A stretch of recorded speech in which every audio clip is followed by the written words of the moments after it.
Bapak, Ibu, Saudara-saudara yang Tuhan Yesus kasih, salam sejahtera bagi kita semuanya. Semoga Bapak, Ibu, Saudara-saudara berada dalam naungan damai sejahtera Tuhan, dimanapun Bapak, Ibu, Saudara-saudara berada. Harian Kompas pada tanggal 9 Juni yang lalu merilis sebuah data tentang jumlah pengguna internet dan yang aktif bermedia sosial di negara kita. Laporannya sebenarnya diambil per Januari 2020 yang lalu.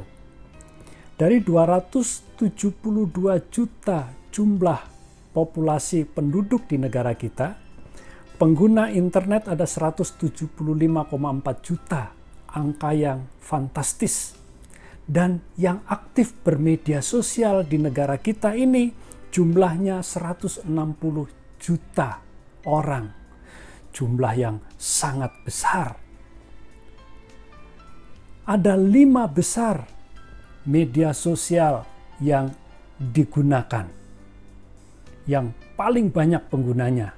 Nomor 1 adalah YouTube, 140,6 juta. WA atau WhatsApp 134,4 juta. Berikutnya Facebook, berikutnya Instagram, berikutnya Twitter. Dan rata-rata per hari para pengguna media sosial itu menghabiskan waktu 3 jam 26 menit. Waktu yang tidak sebentar, bukan? 3 jam 26 menit. Bapak, Ibu, Saudara-saudara yang Tuhan Yesus kasihi, memang ada banyak hal yang bisa kita lakukan dari media sosial. Kita bisa membaca berita, kita bisa nonton, kita bisa belanja, kita bisa berjualan. Bahkan karena di era pandemi ini, rumah-rumah ibadah atau gedung-gedung gereja harus tutup, maka persekutuan-persekutuan, bahkan kebaktian bisa kita lakukan melalui media sosial. Banyak hal kita lakukan, tinggal klik. Karena itu banyak orang mengatakan di dunia ini sekarang banyak hal bergantung pada jempol atau jari kita. Sebab tinggal klik. Namun yang mencemaskan atau menggelisahkan menurut laporan Kompas pada tanggal 11 Juni ini, bahwa marak juga kabar-kabar bohong yang sengaja diterbitkan oleh orang-orang tertentu atau kalangan tertentu. Dan kalau dirata-rata per bulannya lebih dari 100 kabar bohong atau hoax. Rata-rata kalau diambil per harinya berarti ada 3-4 kabar bohong yang diterbitkan di masa pandemi ini.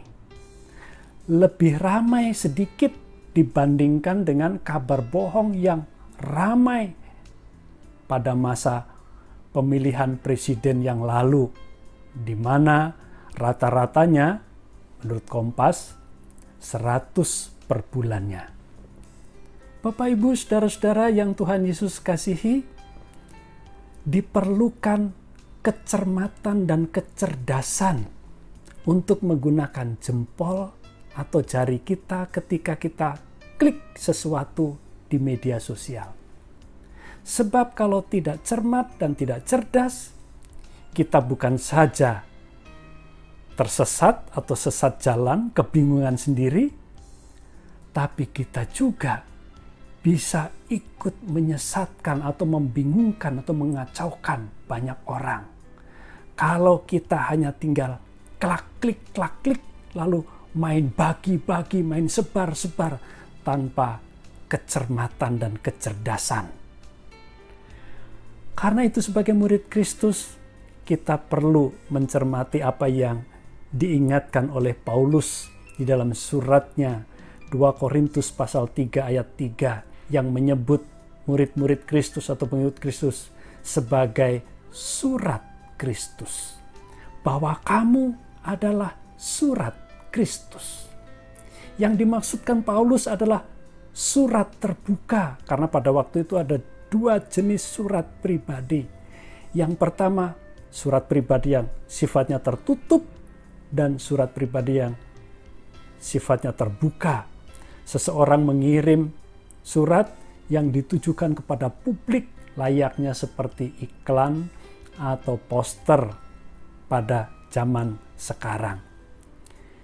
Saya dan saudara-saudara dan para pengikut Kristus dimanapun berada dalam zaman apapun berlaku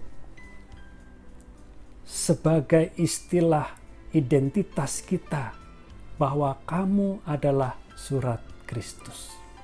Karena itu, betapapun banyak hal bisa kita lakukan hanya dengan klik.